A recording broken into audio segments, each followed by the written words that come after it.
બનાસકાંઠા જિલ્લા પ્રશાસન દ્વારા એક મહત્વપૂર્ણ નિર્ણય લેવામાં આવ્યો છે। બનાસકાંઠા જિલ્લા મેજિસ્ટ્રેટ મિહિર પટેલ દ્વારા જાહેરનામું પ્રસિદ્ધ કરવામાં આવ્યું છે।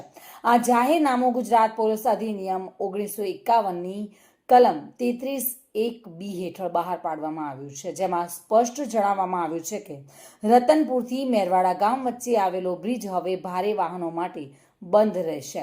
જિલ્લા પ્રશાસને કાયદો અને વ્યવસ્થાની સ્થિતિ તેમજ વાહન ચાલકોની સુરક્ષાને ધ્યાનમાં લઈને આ નિર્ણય કર્યો છે। આ નિયમોનું ઉલ્લંઘન કરનાર સામે કડક કાયદાકીય કાર્યવાહી કરવામાં આવશે। ગુનો સચોટી કાયદાની કલમ 131, 135 અને ભારતીય ન્યાય સંહિતા 2023ની કલમ 223 હેઠળ માન્ય રહેશે। ભારે વાહન ચાલકો માટે વૈકલ્પિક રૂપે 2 રૂટ નક્કી કરવામાં આવ્યા છે।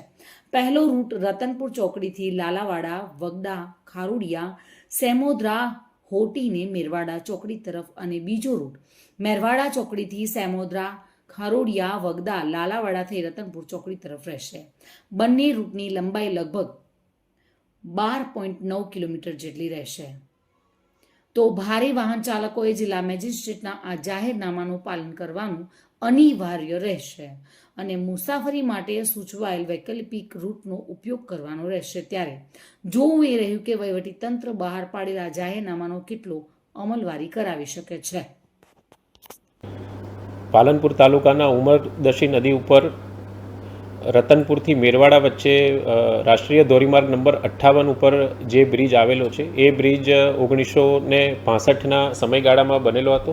હાલમાં એમાં જે રેલિંગ છે તે નબળી પડી હોવાના કારણે રાષ્ટ્રીય ધોરીમાર્ગ વિભાગ દ્વારા આ બ્રિજ ઉપર ભારે વાહનોની અવરજવર પ્રતિબંધ મૂકવા માટે જાહેરનામું બહાર પાડવા માટેની દરખાસ્ત કરેલી હતી, જેના અન્વયે ભારે વાહનો આ બ્રિજ ઉપર પ્રતિબંધ કરવા માટેનું જાહેરનામું અહીંયાથી અમલમાં મૂકવામાં આવ્યું છે તથા તેની અમલવારી પણ સ્થળે ચાલુ કરવામાં આવી છે।